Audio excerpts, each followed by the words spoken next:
Hello everybody, thank you for being here for this opening presentation here at Planet MicroCap Showcase Toronto. I'd like to introduce our first presenter here, Nick Campbell from Adcore. Thank you, Robert, and thank you all for joining me today. Appreciate you waking up early to attend this presentation. As Robert mentioned, I'm Nick Campbell, head of IR here at Adcore. Truly excited to be here once again to present and provide you all an update on the company. At Adcore, we're driven by a simple idea. It's to make marketing effortless. We build technology that empowers our clients to maximize their digital marketing potential with our innovative marketing cloud. By combining technology and industry expertise, we are driving real results powered by AI.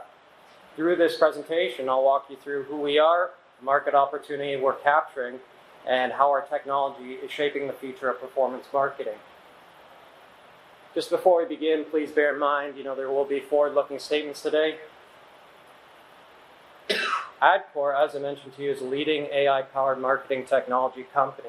We're originally founded in 2006 in Tel Aviv, Israel, really as an agency working directly with advertisers. Through that venture, we saw a huge opportunity where technology could be created to address some pain points within the digital marketing journey. Today, we offer both the service and SaaS solution under our management. In 2019, we went public on the TSX venture, and we've since been upgraded to the big board. And we maintain a very global reach with offices in Australia, China, United States, Canada, and of course Tel Aviv, where we originated.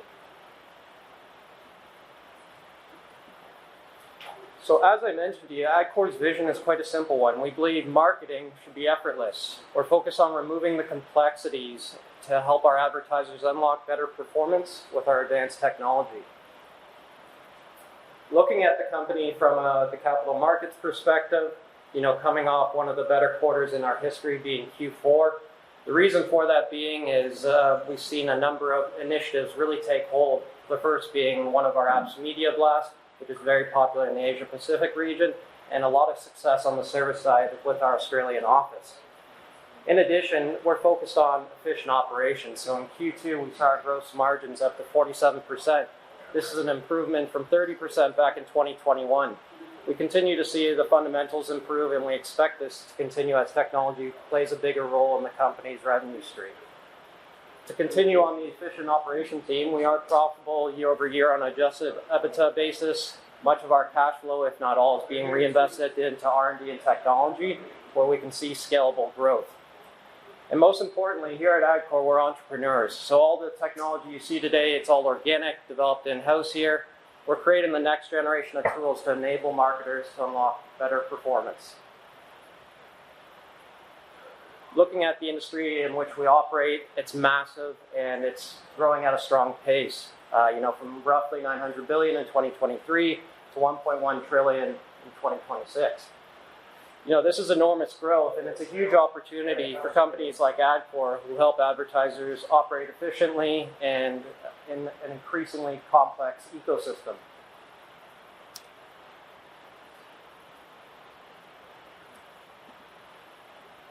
So the challenge today in digital marketing, it's really not a lack of opportunities. In fact, it's quite the opposite. There's almost overwhelming amount of different platforms and ways to approach these. And what this means is there's a lot of fragmentation within the market. There's more channels than ever. Each channel has their own nuance on how to approach it, whether it's search, social, CTV. There's an overwhelming amount of access and knowledge the average marketer or advertiser needs to hit their desired KPIs. And for large enterprises like your Nikes of the world, of course, they can employ a huge marketing department to really specialize and niche down into these specialties. However, for your SMBs or your smaller groups who maybe have a head of marketing or an account manager, that's really where we come into play and can really benefit them. We're able to really work and hold their hands and help them capitalize on a lot of opportunity costs out there. And again, that's really where we see the opportunity. So Adcore, we sit directly between the advertisers and the ad networks. So, whether you're doing simple admin tasks such as just creating accounts, doing your research and planning, optimizing your feeds, or managing the campaigns, followed by performance attribution, and finally managing your budgets. All those activities can be achieved in one hub, being the Adcore Marketing Cloud. So we basically do everything from start to finish, giving advertisers a truly unified workflow. Adcore is in somewhat of a unique position in that we work on the front lines of the digital marketing world as an agency. And from that, we can really take those agency insights and turn those into our strategic advantage for technology creation and R&D. This is really the genesis and the origin of all our technology we discussed today. It started from real-life pain points that we realized through working with our clients, and we've turned those into solutions.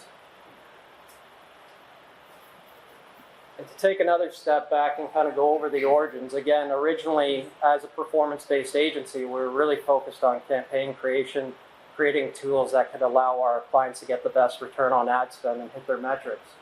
However, we understood that even before you get to those steps, there's a number of areas that technology could be created for, and after that step. So started somewhat in the middle of the marketing journey with our technology creation, and then went more to the beginning with the account creation, media research and planning, and then created technology after for your performance attribution and your finance management.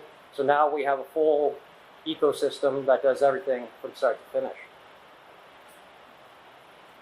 The apps that we talked about today are all accessible on the Adcore Marketing Cloud. So a good comparison is Adobe. You can either subscribe to the one or the whole suite, and the rate varies depending. But it's available on the cloud, so you can access it anywhere, anytime. When we went public in 2019, we originally had 2 apps under our management. Since that time, we've been able to finance through cash flow another 7. This is a preview of the apps today. A few that I'll talk about is Media Blast, which is our newest app. This is quite a simple app, all about account creation and financing, really targeted towards our agency clients. Basically allows them to get set up on all the major platforms out there very simply and fund those accounts. This app, about 2 years old. In the first year, it did about 1 million in ARR. Fast forward 6 months later, it hit 2 million. And as of April 2025 this year, it's at about 2.3 million in ARR. We continue to see strong demand for this app, increasing users, and the users who are on the app sticking around, increasing their budgets, which makes us very optimistic for the second half of the year where budgets tend to expand. This app should really benefit significantly. Another I want to talk about today is Proposally, which is our newest app. This one is still in the beta testing phase, but it's set to go live in the coming months. Proposally is set to revolutionize sales workflows. It's all about taking basically a blue-collar industry, and I'll give you an example of roofing, and enabling them to create nice professional proposals, close those deals, and make payment all into one app. So going with the example of a roofer, let's say, most of your staff, if you're a smaller roofing company, is likely going to be, your workforce, your laborers, people doing the actual work required. So you don't really have the capacity or demand to employ another person to handle, doing admin work, like creating a nice, beautiful presentation or proposal. So what you can do is we can onboard you to Proposally, and through there, you can draft a proposal to send to your clients in less than 2 minutes. How you do that is, as a roofer, you might type in, I'm a roofer, please draft a proposal, and it'll give you a template. From there, you can customize and add your specifications, or you can simply drop your website link in, and then from there, it drafts you a nice, beautiful proposal. From there, you can send it to your client, which they can review, and if they like it, they agree, and from there, an agreement is generated. Once the agreement is generated and signed, the client is then prompted to make payment for the services. So instead of using PowerPoint, PDF, DocuSign, Stripe, you can do this all through Proposally, which makes it much more, first of all, enabled for the less inclined, and also much more streamlined for your SMBs. As I mentioned to you, the Marketing Cloud, that's where all our apps are hosted. It's one integrated technology that allows our advertisers to create and manage their campaigns across all major platforms. This is what the interface might look like from the client side. Moving over to the financials and how all these revenue streams nicely roll up into one. For those of you familiar with the digital advertising industry, you'll know it is somewhat seasonally tied. So you'll see a slower Q1, Q2, and things really ramp up into the second half of the year. You can see that trend continues into this year. And coming into our best quarters being Q3 and Q4, we're set for a strong finish to the year. When we went public in 2019, you can see revenues were close to 15 million. It's now in our media. Fast forward to today, we've more than doubled that. You can also see the revenues are nicely diversified across the board, and as we continue to penetrate some of these regional areas, that continues to diversify. As I kind of touched upon on the last slide, what's exciting about Adcore right now is really going into the second half of the year. As an investor, you have to look forward to the best quarters in our performance. So, Q3 and Q4 are going to be where all the profit and money is made for the company. Looking at Q1 and Q2, those are typically slower and we incur a small loss. However, this year we were able to be profitable, so we've set ourselves up for a very strong finish in the second half of the year here. What I find really makes Adcore stand out from its peers in the microcap space is really the financials. Adcore has a 9 million cash balance and 0 debt, which means it's well financed to continue operating and hammer our initiatives without the need of dilution. Very well financed to operate in any macro environment out there. Looking at the cap table, the shares are quite tightly held. As I mentioned to you, we went public in 2019 and did a small raise, and we did a secondary in 2021. The shares today are still largely held by management and insiders, 70% in fact, with a free float closer to 30%. In the previous slide, we looked at a nice cash balance of $9 million. The market cap today is close to 16. That means today we trade at an enterprise value of close to 5 to 6 million Canadian, which we think is a great opportunity for the right investor. It provides you, a very large cushion and risk-adjusted opportunity to get into a growing company at a discount. So what I think is important to take away from this presentation, Adcore has a suite of proprietary technology. We're continuing to build out and strengthen. The company is well financed to continue doing this and growing as quickly as possible. There's plenty of headroom in a $1 trillion industry. Secondarily, we're going through a point in the advertising industry of tectonic changes. This is exactly where Adcore thrives and companies of its ilk. We believe we're perfectly positioned to really capitalize on this opportunity.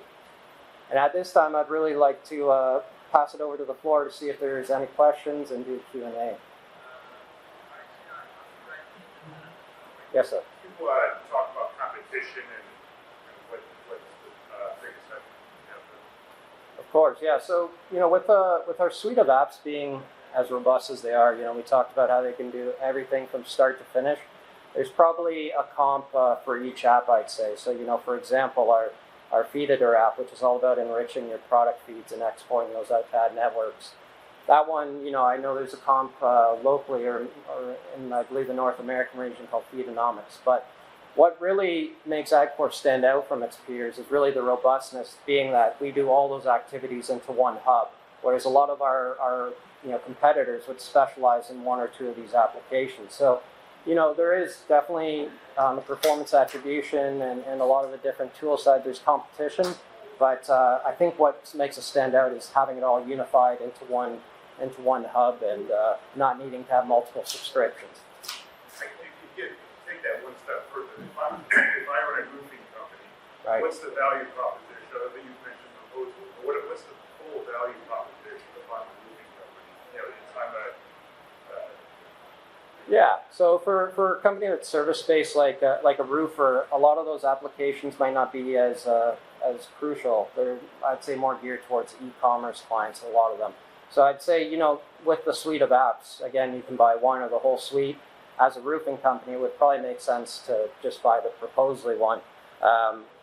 But, with that one, again, where the really value add is we're saving the roofing company from having to hire another individual just to do this activity, and it's much more efficient. Someone, drafting a proposal might take, hours, maybe half an hour if you're very quick, whereas in Proposal you can do it in a couple minutes. Just on that, why would that be different from putting ChatGPT out as an output? Yeah, I've seen ChatGPT. I haven't seen a solution like that one exactly, but ChatGPT, it's very, let's say, creative-based initially and content-based. It won't have the capabilities to do the signing feature, like I'm sure you can generate one and then export it and send it out and then make payment. ChatGPT doesn't have those capabilities currently. So, there's obviously pieces of that activity that can be addressed with ChatGPT, but again, unifying it into one hub is not in ChatGPT's capabilities at this point. And just a question on the revenue mix. Like, I believe that you guys have seen traction in APAC, but North America has gone backwards. Why are you seeing such dynamic changes in some of these geos? Yeah, I mean, microeconomics, of course, play a big factor. What's really working in one region might not be true in others. But for example, North America, we're a bit younger, so we're kind of really reinvesting into the team and the tech in the office. I'd say in the last couple of years, whereas APAC, we've had some time to establish that brand. Where we see the most opportunities, of course, in North America, where the biggest budgets are.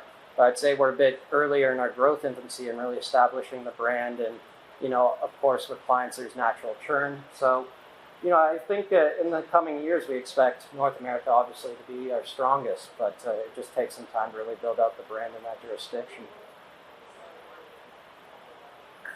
Yes? What do you do with the cash? Right now, naturally as a company that was bootstrapped, we like having a large cushion of safety. So right now, again, we like to operate in a position where we're not beholden to the market. So we like having a large cash balance. But in the short term, as I mentioned with the R&D, getting Proposally to market, there's going to be money invested in that. In addition, again, building out the team, like in North America, the team's growing, so we're increasing our human capital as well.